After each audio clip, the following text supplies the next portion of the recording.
Hello विद्यार्थी मित्रों, तो छेल्ले આપણે ઉત્ક્રાંતિ વિશે ઘણી બધી ચર્ચાઓ કરી, બરોબર છે। ઉત્ક્રાંતિ શું છે અને એના સ્ટેપ્સ કયા છે, એમાં આપણે ઉત્ક્રાંતિની ઓલી જોઈ કે ભાઈ અપસારી છે કે કેન્દ્ર અભિસારી છે, જેની અલગ અલગ આપણે ચર્ચાઓ કરી અને એના પુરાવાઓ જોયા કે ભાઈ ગર્ભવિદ્યાના પુરાવાઓ છે, તુલનાત્મક આપણે કાર્ય સદસ્ય થતા સદસ્ય અંગો ને એવું બધું જોયું, બરાબર। હવે આજે આપણે જોવું છે કે ઉદ્વિકાસમાં અનુકૂલિત પ્રસરણ એટલે શું। तो पहला तो अनुकूलित प्रसरण એટલે શું, ત્યાંથી પહેલા તમને શરૂઆત કરી દઉં। આપણે ગયા લેક્ચરમાં ડાર્વિનની વાર્તા કીધી હતી કે ભાઈ ડાર્વિન જે છે એ બીગલ જહાજ સાથે બરાબર મુસાફરીએ નીકળ્યા, બરાબર કે જૈવ વિવિધતા જોવા માટે અથવા તો એવો રિસર્ચના પર્પઝથી, સંશોધનના પર્પઝથી જ્યારે નીકળ્યા ત્યારે એ સૌથી પહેલાં ગેલાપેગોસ ટાપુ ઉપર પહોંચ્યા હતા, જેની આપણે ગયા લેક્ચરમાં પણ ચર્ચા કરી હતી કે ગેલાપેગોસ ટાપુ ઉપર પહોંચ્યા ત્યારે ગેલાપેગોસ ટાપુ ઉપર એમણે એવી તો વિવિધતા જોઈ, બરાબર કે અચંબિત રહી ગયા। એમનું એક રીતે કહીએ તો હૃદય પરિવર્તન થઈ ગયું કે આવું વિશ્વમાં એમણે આજ સુધી જોયેલું નહીં। હવે સાથે સાથે એમના જે પુસ્તક છે ઓરિજિન ઓફ સ્પીસીસ એટલે કે જાતિ નિર્માણ, એમાં એમણે એક આ મુદ્દો નોંધેલો છે જેની ચર્ચા આપણે આ ચેપ્ટરમાં કરીએ છીએ કે અનુકૂલિત પ્રસરણ, પ્રસરણ એટલે ફેલાવો, પ્રસરણ એટલે ફેલાવો અને અનુકૂલિત એટલે એડપ્ટિવ રેડિયેશન, રેડિયેશન એટલે ફેલાવો। હવે પહેલાં તો સર આ મને અનુકૂલિત એટલે અનુકૂળ થયેલું અને પ્રસરણ એટલે ફેલાવો, એટલે આમાં સાહેબ કાંઈ ટાઇટલ સમજાણું નહીં, એટલે એ ટાઇટલ જ સમજાવવા માટે ડાર્વિન આ ઉદાહરણ એ નોંધ્યું છે કે ડાર્વિને એક પક્ષી જોયું, બરાબર ચકલી જેવડી સાઇઝનું અથવા એનાથી થોડું મોટું, જેને કહેવાય છે ડાર્વિન ફિંચ, એટલે પક્ષીનું નામ હતું ફિંચ પક્ષી, પણ એનો ઓબ્ઝર્વ ડાર્વિને કર્યું એટલે આપણે એનું નામ બોલશું ડાર્વિન ફિંચ, બરાબર છે। તો ડાર્વિન ફિંચ એક પક્ષી હતું જે દાખલા તરીકે એ ગયા ઉત્તર દિશામાં, તો ઉત્તર દિશામાં એણે એક ડાર્વિન ફિંચ જોઈ પક્ષી, બરાબર જે દાણા ખાતું હતું। પછી પાછા એ દક્ષિણ દિશામાં ગયા તો ત્યાં જે ડાર્વિન ફિંચ હતી, બરાબર એ ઈયળો ખાતું હતું, બરાબર। પછી એ પૂર્વ દિશામાં ગયા તો ત્યાં એને સેમ ડાર્વિન ફિંચ મળી, પણ એ ડાર્વિન ફિંચ છે એ કીટકો ખાતું હતું, બરાબર। તો એ જ્યારે ગેલાપેગોસ ટાપુ ઉપર અલગ અલગ દિશામાં ગયા, બરાબર, ત્યારે એને સેમ પક્ષી ડાર્વિન ફિંચ છે એ સેમ હતું, એટલે સેમ પક્ષી જે છે એ અલગ અલગ ખોરાક ખાતું જોવા મળ્યું, એટલે બધાની વર્તણૂક જુદી જુદી હતી, ખાસ કરીને ખોરાક બાબતે દરેકની વર્તણૂક અલગ અલગ હતી। તો એમણે બીજું શું ત્યાં ધ્યાન આપ્યું, ઓબ્ઝર્વ શું કર્યું, તો કે દરેક પક્ષીની જે ચાંચ હતી એ ખોરાક પ્રમાણે અનુકૂલિત થયેલી હતી, બરાબર। એટલે કોઈ અજાણ્યો માણસ આવે તો એમ કે આ પક્ષી જુદું છે એની ચાંચ અલગ છે, ઓલું પક્ષી જુદું છે એની ચાંચ અલગ છે, ઓલું પક્ષી જુદું છે એની ચાંચ અલગ છે, પણ એ તમે જો સાર્વત્રિક રીતે એવું ગણો તો બધા પક્ષીના પૂર્વજો એક જ સમાન હશે અને એ અલગ અલગ દિશામાં પ્રસરણ પામ્યા હશે। એ શું થયું છે, અલગ અલગ દિશામાં, એક પૂર્વમાં ગયું, એક પશ્ચિમમાં ગયું, એક ઉત્તરમાં ગયું, એક દક્ષિણમાં ગયું। આ મેં દિશાઓ તમને એટલે સૂચવી છે કે તમને જસ્ટ આઈડિયા આવે। તો અલગ અલગ દિશામાં એ પક્ષીઓ ગયા, ત્યાંના ખોરાક પ્રમાણે એ પોતાનામાં ફેરફાર કર્યો, બરાબર, અને ફેરફાર શેમાં થયો તો કે એની ચાંચમાં થયો, જે પ્રમાણેનો ખોરાક હતો એ પ્રમાણે એની ચાંચ હતી, બરાબર। તો તમે એક રીતે એવું કહી શકો કે એના પૂર્વજો સમાન હતા, એના પૂર્વજો છે એ સમાન હતા, પણ જેમ જેમ એના વિસ્તારો બદલાણા, વિસ્તરણ થયું એનું અથવા તો પ્રસરણ થયું, એમ એના અનુકૂલનના આધારે એ જુદા પડ્યા અને પછી ત્યાંના પક્ષીઓ સાથે એને પ્રજનન કર્યું ને એની એવી જાતિઓ બનાવી જેની ચાંચ અલગ છે, અહીંની ચાંચ અલગ છે, એટલે કહેવાય બધા ડાર્વિન ફિંચ, પણ દરેક ડાર્વિન ફિંચમાં વિવિધતાઓ જોવા મળી, અથવા એને જનીનિક વિવિધતા કે જાતિ વિવિધતા સુધી તમે એને લાવી શકો, એ તમને ઘણી બધી વિવિધતાઓ ચાંચમાં જોવા મળી, બરાબર છે। તો આ ડાર્વિન ફિંચનું ઉદાહરણ છે અનુકૂલિત પ્રસરણમાં કે જે સામાન્ય પૂર્વજો દર્શાવે છે, બરાબર, કે અલગ અલગ દિશામાં એને ગેલાપેગોસ ટાપુ ઉપર અલગ અલગ ડાર્વિન ફિંચ જોઈ। સેમ એવું એક બીજું અન્ય ઉદાહરણ અનુકૂલિત પ્રસરણનું છે, એ છે ઓસ્ટ્રેલિયન પરિમંડળની અંદર રહેતા માર્સુપિયલ્સ એટલે કે શિશુધાની ધરાવતા પ્રાણીઓ, બરાબર, કાંગારૂ જેવા, બરાબર, એટલે આ ઉદાહરણ છે। તો શિશુધાની ધરાવતા જે પ્રાણીઓ જે છે જેમાં વિવિધતા જોવા મળી, દાખલા તરીકે તમે સામાન્ય કીડી ખાવ જુઓ અને ઓસ્ટ્રેલિયન કીડી ખાવ જુઓ તો અલગ અલગ છે, કારણ કે ઓસ્ટ્રેલિયા એક એવો ખંડ જે ફરતો દરિયાથી ઘેરાયેલો છે અને જે અન્ય દેશો સાથે જોડાણ નથી, એટલે જે તે સમયે જ્યારે ભૌગોલિક પ્લેટો છૂટી પડતી હશે ત્યારે અમુક પ્રાણીઓ અહીંયા રહી ગયા, પછી એની વચ્ચે આખો સમુદ્ર આવી ગયો એટલે એની વચ્ચે પ્રજનન શક્ય બન્યું નહીં. એટલે અહીંયા જે પ્રાણીઓ રહી ગયા એ અંદર પ્રજનન કરવાના કારણે જે અન્ય પ્રાણીઓ છે એની કરતાં જુદા પડ્યા, કારણ કે ભૌગોલિક સ્થિતિ જુદી છે, એનો ખોરાક જુદો છે, એનો રહેઠાણ જુદું છે. એટલે આ એક વિસ્તરણ થયું અથવા તો પ્રસરણ થયું પ્રાણીઓનું. પણ અહીંયા જે પ્રાણીઓ જોવા મળ્યા ઓસ્ટ્રેલિયન પરિમંડળમાં ખાસ કરીને એ થોડા જુદા હતા સામાન્ય કરતાં. તમે સામાન્ય કીડી ખાવ જુઓ અને ઓસ્ટ્રેલિયાનું કીડી ખાવ જુઓ, સામાન્ય છછુંદર જુઓ અને માર્સુપિયલ છછુંદર જુઓ, બરાબર. જરાયુજ એને જરાયુજ પ્લેસેન્ટા એટલે જરાયુજ પ્રાણીઓ કીધા કે જે પ્લેસેન્ટા ધરાવે છે, તો એ ઓસ્ટ્રેલિયાના અલગ છે, અહીંના અલગ છે, બરાબર. સામાન્ય અલગ છે, ઓસ્ટ્રેલિયા સામાન્ય છછુંદર અને ઓસ્ટ્રેલિયાનું છછુંદર ઉંદર છે અલગ છે. સામાન્ય ઉંદર અને ઓસ્ટ્રેલિયાનું માર્સુપિયલ ઉંદર એ બે અલગ છે.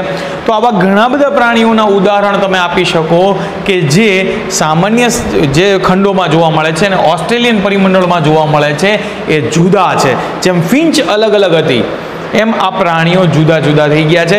તો અહીંયા અનુકૂલિત પ્રસરણ લાગુ પડે છે કે એમનું પ્રસરણ કેવી રીતે થયું છે, એમના અનુકૂલનોના આધારે અથવા તો એમાં જુદાપણું ભિન્નતા જે સર્જાણી છે. ડાર્વિનના કહેવા મુજબ કે પેઢી દર પેઢી એનામાં કંઈક ને કંઈક નવા લક્ષણો આવ્યા છે એને પર્યાવરણ સામે ટકી રહેવા માટે, જે આપણે પહેલા લેક્ચરમાં વાત કરી હતી કે પર્યાવરણ સામે ટકી રહેવા એને પોતાનામાં કંઈક એવા જુદા જુદા ફેરફારો કર્યા અને કંઈક નવું એવું આવ્યું કે જે એને અલગ પાડે છે, જે બીજી જાતિ કરતાં એને જુદું પાડે છે, બરાબર. અને એ જુદાપણાના કારણે જ એ જે તે વિસ્તારમાં ટકી રહ્યા છે ને પોતાની સંતતિમાં વધારો કરે છે, બરાબર. તો આ મુદ્દો થઈ ગયો અનુકૂલિત પ્રસરણનો. ક્લિયર? બહુ સરળ છે. હવે એનો આપણો નેક્સ્ટ ટોપિક છે જૈવિક ઉદ્વિકાસ, એટલે કે સજીવોનો જ ઉદ્વિકાસ, જૈવિક ઉદ્વિકાસ. પણ આમાં તમને એક બહુ સરસ ઉદાહરણો આપ્યા છે. હવે આમાં તમને નાના બેક્ટેરિયાથી શરૂ કરીને મોટા સજીવો સુધી ઉદ્વિકાસ કેવી રીતે થાય છે એનું બહુ સરળ ઉદાહરણ, બહુ સરસ ઉદાહરણ આપ્યું છે, જેમાં એમણે બેક્ટેરિયાનું ઉદાહરણ લીધું છે. હવે હું તમને વાત કરું, એમણે અલગ ઉદાહરણ લીધું, હું તમને એક બીજી વાત કરું કે દાખલા તરીકે તમે કોઈ એક બેક્ટેરિયાની વસાહત એક પ્લેટની અંદર લીધી, કારણ કે એમાં એક તમે ઉછેર માધ્યમ ભરી દીધું, ઉછેર માધ્યમ નાખી દીધું, એની અંદર બેક્ટેરિયા નાખી દીધા. એક બેક્ટેરિયા નાખ્યા એટલે તમને ખબર છે કે બેક્ટેરિયા દાખલા તરીકે ઇકોલાઈ, તો બેક્ટેરિયા છે કે જેનું જીવનચક્ર એકદમ ટૂંકું છે, 20 મિનિટમાં સ્વયંજનન કરી અથવા તો રેપ્લિકેશન કરી, કોષ વિભાજન કરી નવા બેક્ટેરિયા બને 20 જ મિનિટમાં. એટલે બહુ જીવનચક્ર નાનું અથવા તો ટૂંકું હોવાથી એમાં ઝડપથી બદલાવ આવશે. કેવી રીતે આવશે હું તમને સમજાવું કે તમે એક પ્લેટમાં બેક્ટેરિયા લીધા, બરાબર. દાખલા તરીકે એ બેક્ટેરિયાને તમે એ નામ આપો કે ભાઈ એ બેક્ટેરિયાની વસાહત બનાવી, એની કોલોની હોય, એને તમે એ નામ આપો, બરાબર. હવે આ બેક્ટેરિયાને તમે 37 ડિગ્રીએ ઉછેર કરો છો. એને તમારે શું કરવાનું છે, એને 37 ડિગ્રીએ ઉછેર કરતાં એનું તાપમાન સીધું 50 કરી નાખવાનું છે. તો સામાન્ય જે બેક્ટેરિયા છે ને એ 37થી તમે સીધું 50 કરશો ને એટલે એ ગુજરી જશે, મીન્સ ડેડ થઈ જશે. પણ એવું ન કરતા એનો સ્વયંજનનનો ગાળો કેટલો છે તો કે સાહેબ 20 મિનિટનો છે. ચાલો આપણે એવું ધારી લઈએ કે 20 મિનિટમાં પોતાની ડબલ રેપ્લિકેશન બનાવે છે, અથવા પોતાના કોષનું ગુણન કરીને બીજો નવો કોષ બનાવે છે. હવે 37 ડિગ્રીએ તમે જે બેક્ટેરિયાને ઉછેરો છો એને હવે બી નામ આપો. ઓલા તો મરી ગયા, હવે એને બી નામ આપો. બી નામની વસાહત છે બેક્ટેરિયાની, બીજા બેક્ટેરિયા જેને લીધા એને તમે 37 ઉછેરો છો, પણ એને તમે 1 કલાક પછી 38 કરો, બીજી કલાક પછી 39 કરો, ત્રીજી કલાક પછી 40 કરો, પછી 41 કરો. એમ ધીરે ધીરે ધીરે તાપમાન જેમ જેમ તમે વધારતા જશો એમ દરેક 20 મિનિટે જે નવા આવતા બેક્ટેરિયા છે એ આ નવા તાપમાનમાં રહેવા માટે અનુકૂલિત થશે, બરાબર. એટલે તાપમાનના ફેરફાર સામે એ પોતાનામાં પણ ફેરફાર કરશે કે હવે એ ઊંચા તાપમાને જીવવા માટે પણ સક્ષમ બનશે. દાખલા તરીકે તમે 20 કલાકે અંદાજિત 20 કલાકે આપણે કેટલી 37 ડિગ્રી એટલે 12 કલાકે તમે 50 ડિગ્રી સેલ્સિયસ તાપમાને પહોંચશો ત્યારે આ જે બી બેક્ટેરિયા હશે જેની વસાહત હશે એ હવે 50 ડિગ્રીમાં પણ જીવવા સક્ષમ બની ગઈ હશે. એ 50 ડિગ્રીમાં જીવવા માટે સક્ષમ બની ગઈ છે. કેમ? તો કે તમે એના ત્વરિત ફેરફાર નથી આપ્યો, તમે એના તાપમાનમાં ક્રમિક ફેરફાર આપ્યો, જેના કારણે એણે પોતાનામાં ક્રમિક ફેરફાર કર્યો, કંઈક નવું સર્જન કર્યું. શું કામ? તો કે એનું જીવનચક્ર ટૂંકું છે એટલે 20 મિનિટમાં નવી સંતતિ બને છે જે નવા તાપમાનમાં ટકી શકે. પછી એટલે એ પોતાની અંદર ઝડપથી ફેરફાર કરશે કારણ કે એનું જીવનચક્ર ટૂંકું છે. એટલે ઝડપથી એનામાં નવા સજીવો બનશે અને એ સજીવો બદલાતા પર્યાવરણમાં જીવવા માટે સક્ષમ બનશે. તો આ જે હવે હું એવું કહી શકું કે જૂના બેક્ટેરિયા છે એ જીવી શકતા નહોતા, 50 ડિગ્રી તાપમાનમાં. પણ હવે જે બેક્ટેરિયા આવ્યા એ 50 ડિગ્રી તાપમાનમાં ટકી શકે છે. તો તમે એ બેક્ટેરિયામાં કંઈક નવાપણું, કંઈક જુદાપણું, અથવા તો તમે એને નવી જાતિ તરીકે લાંબા ગાળે પણ નવી જાતિ તરીકે કન્સિડર કરી શકો કે હવે જે બેક્ટેરિયા આવ્યા છે બી બેક્ટેરિયા એ નવી જાતિના બેક્ટેરિયા છે જે 50 ડિગ્રી પણ જીવી શકે છે. તો આ ઉત્ક્રાંતિ જ થઈ, આ એક પ્રકારની ઉત્ક્રાંતિ જ થઈ. પણ આ તબક્કો તમે નજરે જોઈ શકો કારણ કે એનું જીવનચક્ર ટૂંકું છે, એટલે તમે એની ઉત્ક્રાંતિ ઝડપથી જોઈ શકો અથવા એનામાં જે ફેરફાર થાય છે ઝડપથી જોઈ શકો. પણ તમે મોટા પ્રાણીઓ, દાખલા તરીકે હાથીની વાત કરો, હાથી તો બહુ મોટું, જેનું જીવનચક્ર 90 વર્ષનું બહુ લાંબુ છે. દાખલા તરીકે આમાં તમને કીધું મરઘી કે મત્સ્ય કે જેના જીવનચક્ર લાંબા છે, એમાં આ ઉદ્વિકાસ છે તમે આટલું બધું ઝડપથી કે સરળતાથી જોઈ શકશો નહીં. એનું કારણ છે કે એનું જીવનચક્ર લાંબુ છે, એટલે એ 50 વર્ષે કે 30 વર્ષે કે 10 વર્ષે ફેરફાર કરે. આપણું આયુષ્ય ટૂંકું છે, બરાબર. આપણે એનો ફેરફાર આટલો બધો સરળતાથી નિહાળી શકશું નહીં, કારણ કે એના પેઢી દર પેઢી જે ફેરફાર કરશે એ બહુ ધીમો અને સામાન્ય ફેરફાર હશે કે જેને ડાર્વિને ભિન્નતા નામ આપ્યું છે. શું નામ આપ્યું છે? ભિન્નતા. ભિન્નતા એટલે કે એની પછીની પેઢીમાં આવતું જુદાપણું, પેઢી દર પેઢી જે જુદાપણું આવે છે જેને એણે કીધું ભિન્નતા, બરાબર. જેનો દર એકદમ ધીમો હશે પેઢી દર પેઢી, એટલે તમે વધીને 4 પેઢી, 5 પેઢી, 6 પેઢી જોઈ શકશો. પણ તમારે 100 પેઢીઓ જોવી પડે ત્યારે એનામાં કંઈક મોટો ફેરફાર તમને જોવા મળે 100 પેઢીએ, બરાબર છે. તો આવું ડાર્વિને કહીને ગયા છે કે પેઢી દર પેઢી એનામાં જે ભિન્નતા સર્જાય છે, બરાબર, એ કંઈક ને કંઈક નવું પ્રેરે છે. એટલે ડાર્વિનના નિયમોના ખ્યાલો તમે જોવા જાઓ તો મુખ્ય રીતે 2 ખ્યાલો હતા. પહેલું કે એક હતું શાખાકીય અવતરણ, કે ભાઈ પેઢી દર પેઢી કંઈક બ્રાન્ચીસ બને છે, એક પેઢીમાંથી બીજી પેઢીમાં ત્રીજી પેઢી, અને એનામાં કંઈક જુદાપણું આવે છે કે જે એને એ પર્યાવરણમાં જીવવા માટે અનુકૂલિત બનાવે છે, અને એ પર્યાવરણ છે એને પસંદ કરે છે, એટલે એને કહેવાય પ્રાકૃતિક પસંદગી. તો ડાર્વિનના જે 2 ખ્યાલો હતા એમાં પહેલો ખ્યાલ હતો શાખાકીય અવતરણ, બરાબર, અને બીજો ખ્યાલ હતો પ્રાકૃતિક પસંદગી, નેચરલ સિલેક્શન. ક્લિયર? તો આ 2 ખ્યાલો હતા એ ડાર્વિનના મુખ્ય અથવા તો ચાવીરૂપ ખ્યાલો હતા જેણે ઉદ્વિકાસના તબક્કાઓને કે એને વર્ણન કરવા માટે વાપર્યા હતા, બરાબર છે. આગળ જોઈએ કે હવે એક બીજા વૈજ્ઞાનિક હતા જે ડાર્વિનની પહેલા થઈ ગયા. સાંભળજો. હવે એણે ઉત્ક્રાંતિ વિશે શું કીધું એની આપણે ચર્ચા કરીએ, જેનું નામ હતું લેમાર્ક. હવે ડાર્વિન પહેલાં આમનું નામ આવે છે કારણ કે ડાર્વિનના સમયગાળા પહેલાં લેમાર્ક થઈ ગયા હતા. હવે લેમાર્ક છે એ પોતે ઉદ્વિકાસના નિયમો જે આપ્યા અથવા તો જેની ચર્ચા એણે કરી, પણ એ માણસોને ગળે ઉતરે એવું બહુ નહોતું, કારણ કે એણે જે ઉદ્વિકાસ આપ્યો ને એ અંગોના ઉપયોગના આધારે છે ને, અંગોના ઉપયોગ અને બિન ઉપયોગના કારણે એણે આપ્યા. દાખલા તરીકે એણે કેવું કીધું કે ભાઈ જીરાફ છે જીરાફ એ પહેલાં ઘોડા કે ગધેડાની સાઈઝના હતા, બરાબર, પણ પછી ધીરે ધીરે કંઈક દુષ્કાળ પડ્યો અને ખોરાક નીચેની વનસ્પતિઓ બધી સુકાઈ ગઈ અને માત્ર ઉપરની વનસ્પતિઓ જ હતી. તો જીરાફે ઉપરની વનસ્પતિઓ ખાવા માટે પેઢી દર પેઢી પોતાનામાં કંઈક ફેરફારો કર્યા અને પોતાની ગરદન છે લાંબી કરી, કારણ કે ગરદનનો ખોરાક લેવા માટે વધુ ઉપયોગ થતો હતો. એટલે લેમાર્કે એવું કીધું, જેને લેમાર્કિઝમ કહેવાય, લેમાર્કવાદ, કે એણે એવું કીધું કે જે અંગનો વધુને વધુ ઉપયોગ થાય એ અંગ વધુ વિકસિત બને છે પેઢી દર પેઢી, અને એ સ્થાયી બને દરેક પેઢીમાં, બરાબર. એ ફેરફાર છે એ કેવો બને? સ્થાયી બને છે, અને જે અંગનો ઉપયોગ થાય એ વધુ વિકસિત થાય છે. બીજું એણે એવું કીધું જે અંગનો ઉપયોગ નથી, બરાબર, એ અંગ ધીરે ધીરે અવનત થઈ જાય છે અને ધીરે ધીરે જતા રહે છે. જેમાં એણે સાપનું ઉદાહરણ આપ્યું કે ભાઈ સાપના પશ્ચ ઉપાંગ છે કે અગ્ર ઉપાંગ છે જેનો ઉપયોગ એણે ક્રમશઃ ઘટાડી દીધો, જેના કારણે સાપ જે પેલા ઉપાંગો ધરાવતા હતા એ હવે સાપને ઉપાંગો નથી, બરાબર. પણ આ નિયમ જે છે કે જે અંગનો વધુ ઉપયોગ કરો એ અંગ વધુ વિકસિત બને છે ને એનું સારી ઉત્ક્રાંતિ થાય છે, એ લોકોના ગળે ઉતર્યું નહીં. કે ભાઈ દર વખતે દરેક કિસ્સામાં એવું જરૂરી નથી કે જે અંગનો વધુ તમે ઉપયોગ કરો એ અંગ છે એ મેક્સિમમ વપરાય એવું જરૂરી નથી, બરાબર, કે એ જ અંગ વિકસિત થાય એવું જરૂરી નથી, બરાબર. તો એ બાબતે થોડાક લેમાર્ક છે એ નબળા પડ્યા છે, કારણ કે બધાને એ વાત ગળે ઉતરી નહીં. પણ ડાર્વિનના થોડાક મુદ્દાઓ છે એ સમજી શકાય એવા હતા. એટલે ડાર્વિન જે તે સમયે છે એ વધુ લેવાના ઉપયોગમાં ને ડાર્વિન ગયા પછી પણ ઘણા લોકો એનો રેફરન્સ લીધો. પણ ડાર્વિન પણ જેનાથી પ્રભાવિત હતા એની આપણે ચર્ચા કરીએ. આપણે એને શું કીધું, બરાબર. પણ એ પહેલાં એક પ્રશ્ન કે ભાઈ ઉદ્વિકાસ છે એ પ્રક્રિયા છે, પ્રક્રિયાનું પરિણામ છે. હવે હું અમુક કિસ્સાઓ જોઉં, દાખલા તરીકે બરાબર કે આપણે હમણાં બેક્ટેરિયાનું ઉદાહરણ લીધું, તો આમાં આપણે ઉદ્વિકાસ કોને કહેશું, તો કે પ્રક્રિયાને કહેશું.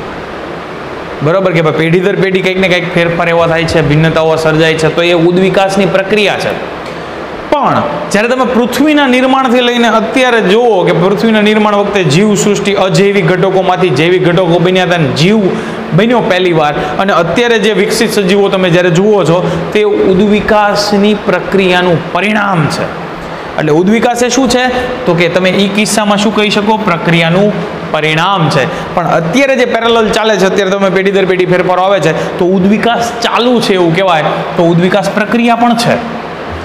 તો તમે એવું ન કહી શકો કે ઉદ્વિકાસ એ માત્ર પ્રક્રિયા છે કે ઉદ્વિકાસ એ માત્ર પ્રક્રિયાનું પરિણામ છે. એ બંને વસ્તુ છે.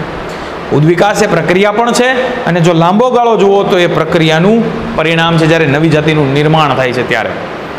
સમજાય છે બધાને, ખ્યાલ આવે છે?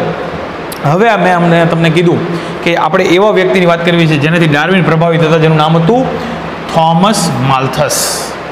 થોમસ માલ્થસે ઘણા બધા પ્રયોગો કર્યા અને એણે ઘણા બધા વાત રજૂ કરી. હવે એણે જે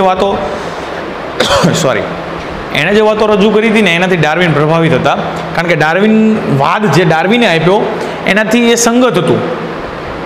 થોમસ માલ્થસ એણે શું કીધું કે ભાઈ કુદરતી સ્ત્રોતો છે ને એ મર્યાદિત છે.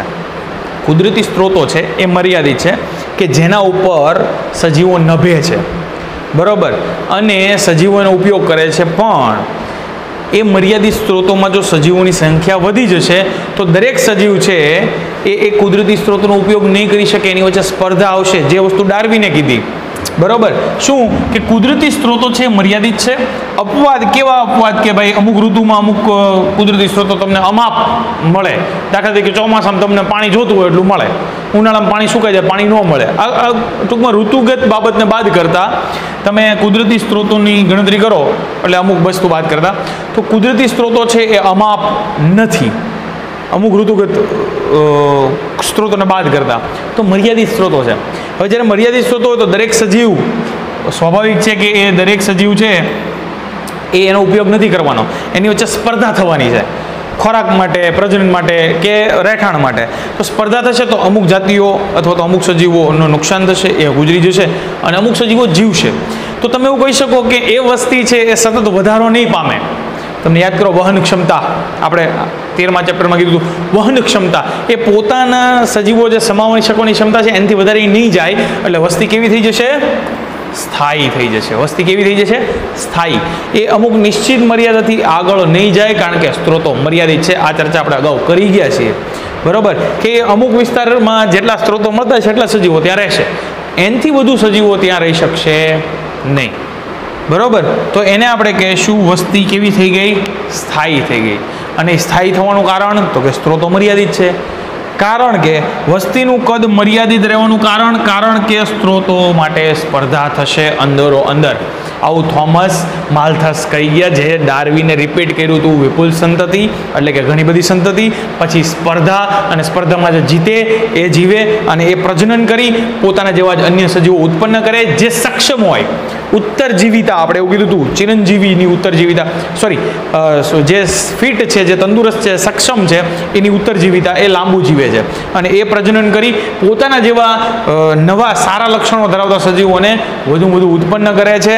તો આ થઈ ગયો ડાર્વિનનો પ્રાકૃતિક પસંદગીવાદ. પણ એની શરૂઆત થોમસ માલ્થસે કહી દીધું હતું કે મર્યાદિત સ્ત્રોતો હોય ત્યારે વસ્તી છે એ સ્થાયી રહેશે. સમજાય બાબત છે? તો એની ડાર્વિન પણ પ્રભાવિત હતા. ડાર્વિને પોતાના વાદની અંદર થોમસ માલ્થસની બાબતો પણ રજૂ કરી હતી. બરાબર છે? જોઈએ આગળ નેક્સ્ટ શું છે. હવે ભિન્નતાઓ, જે ડાર્વિને કીધું કે ભાઈ પેઢી દર પેઢી સજીવો પોતાનામાં કંઈક ફેરફાર કરીને નવા લક્ષણો ધરાવશે, જેને આપણે ભિન્નતા કહીએ. કેમ ભિન્નતા કીધી? તો કે એના પિતૃ પાસે એવા લક્ષણો નથી જે આની પાસે છે. એટલે પેઢી દર પેઢી દરેક સંતતિમાં કંઈક ને કંઈક નવું આવે છે, પેઢી દર પેઢી. અને એ ભિન્નતા છે એ સર્જાય જે વારસાગત અને કોઈ પણ એક સ્ત્રોતનો ઉપયોગ વધુ સારો. એટલે અહીંયા અટકવાનું છે આપણે, કે ભિન્નતાઓ પેઢી દર પેઢી સર્જાય છે જે વારસાગત હોય. એટલે એ ભિન્નતા એની પછીની પેઢીમાં તો એ ભિન્નતા આવવાની જ છે, પણ એ પેઢી કંઈક નવું ધારણ કરશે. એની પછીની પેઢીમાં આ ભિન્નતા તો આવશે જ તે, એટલે પેઢી દર પેઢી ભિન્નતાઓનું વારસાગમન થાય છે, પ્લસ એ પોતાનામાં કંઈક નવું કરે છે, એટલે એમાં નવું સર્જાય છે. અને જેનું કારણ શું થાય તો કે જો તમે એક જ સ્ત્રોતનો વધુ સારી રીતે ઉપયોગ કરો તો વસ્તી છે એ સારી રીતે વિકસિત પામે છે. બરાબર. બીજું, જે સક્ષમ બને એ જ પ્રજનન કરે. સ્વાભાવિક છે કે જે જાતિ સક્ષમ બનશે રહેઠાણ મેળવવા માટે, ખોરાક માટે, તો એ ફૂલે ફલશે અને એ જ પ્રજનન કરીને પોતાની જેવી વધુ સંતતિઓ ઉત્પન્ન કરશે. અને બધી સંતતિઓ કેવી હશે? સક્ષમ હશે, જે હમણાં મેં તમને વાત કીધી. બરાબર છે. તો આ વસ્તુ ડાર્વિને કીધી કે ભાઈ પેઢી દર પેઢી સજીવોમાં કંઈક ને કંઈક જુદાપણું, કંઈક ને કંઈક નવું આવે છે જે વારસાગમન પામે છે, અને એ નવી જાતિનું નિર્માણ પણ પ્રેરી શકે. આ પ્રક્રિયાને આપણે ઉદ્વિકાસ કીધો. તો આ ડાર્વિનનો પોઈન્ટ ઓફ વ્યૂ હતો. બરાબર. જેમાં લેમાર્કે જે વાત રજૂ કરી એ પણ સ્વાભાવિક હતી, પણ બધી રીતે એ પ્રેક્ટિકલ અથવા તો એને આપણે એપ્લાય કરી શકતા નથી, એટલે એ કારગર નહોતા. પણ થોમસ માલ્થસે જે કીધું એને ડાર્વિને રિલેટ કર્યું, અને પોતે ડાર્વિને પ્રાકૃતિક પસંદગી અને જાતિ નિર્માણ આપ્યું. બરાબર છે. હવે આપણે એ વાત કરવી છે કે ઉદ્વિકાસની ક્રિયાવિધિ કેવી રીતે થઈ. ડાર્વિન કહે છે એ સાચું છે કે ભાઈ પેઢી દર પેઢી ઉદ્વિકાસ થયો છે, એ જ ઉદ્વિકાસની પ્રક્રિયા છે, કે બીજું કંઈ આમાં કારણ છે? તો તમે જ્યારે જનીનિક સ્તરે અભ્યાસ કરો છો કે ભાઈ દરેક સજીવની અંદર જનીનો આવેલા છે, એ તો આપણને અત્યારે ખબર છે. પહેલાં ક્યાં ખબર હતી? પહેલાં આપણા શરીરની અંદર જનીનો છે, જનીનો આપણા વારસાગત લક્ષણો લાવે છે, એ તો અત્યારે આપણને ખબર છે. એ વખતે જ્યારે ડાર્વિન થઈ ગયા ત્યારે જનીનો વિશે કોઈને ખબર જ નહોતી. ત્યારે તો સૌ પ્રથમ મેન્ડલ નામના વૈજ્ઞાનિક હતા કે જેણે, ગ્રેગર જ્યોર્જ મેન્ડલ, કે જેણે જનીન વિદ્યાનો અભ્યાસ કર્યો, અને એને જનીન નહીં, કારણ કે એને ખબર નહોતી આને જનીન કહેવાય, એટલે એણે કારકો એવું નામ આપ્યું હતું. અહીંયા રહ્યું કારકો એવું નામ આપ્યું કે એને જનીન વિદ્યા શું છે નહોતી ખબર. તો જાતિ નિર્માણ કેવી રીતે થાય છે એ કોઈને ખબર નહોતી, કે ભાઈ પેઢી દર પેઢી વારસાગત લક્ષણો આવે છે, નવી જાતિનું નિર્માણ થાય છે, કોઈને ખબર નહોતી. જાતિ નિર્માણ કેવી રીતે થાય, વારસાગત લક્ષણ કેવી રીતે આવે, એ કોઈને ખબર નહોતી. મેન્ડલે એવું કીધું વારસાગત લક્ષણો આવે છે, પણ એ કોના કારણે આવે છે? કારકોના કારણે. બરાબર. તો એને કોઈ પૂછ્યું ભાઈ કારક બતાવાલ, ક્યાં શોધું કારક બતાવાલ, ક્યાં જ તારો કારક? તો કે હવે એ ખબર નથી સજીવની અંદર ક્યાં કારક છે, તો એ સમજાવી શક્યા નહોતા. એટલે બધા લોકો એ વસ્તુ માનવા તૈયાર નહોતા કે ભાઈ આ કારકો છે અને જે નવી જાતિનું નિર્માણ પ્રેરે છે, કે વારસાગત લક્ષણોમાં ભિન્નતાઓ સર્જે છે. પછી એક યુગો દ વ્રીસ નામના સાયન્ટિસ્ટ આવ્યા. હવે આ થોડીક ઊંધી ખોપડી હતું યુગો દ વ્રીસ. કેમ? તો કે એ કે આ પેઢી દર પેઢી ભિન્નતાઓ સર્જાય ને એ બધું હું કે એવું નહીં. એક પેઢી છે એની પછી નવી પેઢી આવે, એ તદ્દન નવા લક્ષણો લઈને આવે છે, તદ્દન એનામાં જુદાપણું આવે છે, અને એ જુદાપણું સ્થાયી બને છે, અને એ જ નવી જાતિ બને છે, જેને એણે નામ આપ્યું વિકૃતિ. જેને એણે નામ શું આપ્યું? વિકૃતિ. કારણ કે એણે પ્રયોગ કર્યો, કાંઈ આમનામ નથી કહી દીધું, એણે પ્રાઇમરોઝ નામની વનસ્પતિ ઉપર પ્રયોગ કર્યો. બરાબર. કોણે? યુગો દ વ્રીસ. યુગો દ વ્રીસે એવું કીધું કે આજે જે પેઢી જીવે છે એની પછીની પેઢી જે આવશે એની અંદર તદ્દન જુદા લક્ષણો હશે, એની અંદર તદ્દન નવી બાબતો હશે, અને આ જે નવી બાબતો અથવા તો આ જે જુદાપણું છે એ વિકૃતિ કેવી, એને શું કીધું? એણે વિકૃતિ, ઇંગ્લિશમાં એને કહેવાય મ્યુટેશન. એને વિકૃતિ કીધી. અને આ વિકૃતિ છે એ પેઢીમાં સ્થાયી બને છે, એની પછીની પેઢીમાં આવે છે.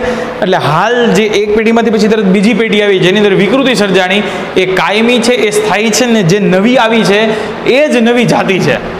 જે નવી જાતિનું નિર્માણ વિકૃતિથી થાય છે એવું કીધું. જ્યારે ડાર્વિને શું કીધું હતું? કે પેઢી દર પેઢી ભિન્નતાઓ સર્જાય છે, એ ભિન્નતાઓનું એકત્રીકરણ થાય અને નવી જાતિ આવે છે. બરોબર. તો એને ઘણો બધો સમયગાળો લાગે છે. અને યુગો દ વ્રીસે કીધું એવું નથી. યુગો દ વ્રીસે એવું કીધું કે તરત જ એક પેઢી પછી તરત જ વિકૃતિ આવે છે, નવી જાતિનું નિર્માણ થાય છે. બરોબર. એટલે વિકૃતિ અચાનક સર્જાય છે અને જાતિનું નિર્માણ પણ અચાનક થાય છે. જ્યારે ડાર્વિને એવું નથી કીધું. ડાર્વિને એવું કીધું ભાઈ અચાનક નથી, એ પેઢી દર પેઢી જે ફેરફારો થાય છે. એટલે તમે એવું ચોક્કસ કહી શકો, અનુમાન લગાવી શકો કે આવી ઉત્ક્રાંતિ આ દિશામાં થશે.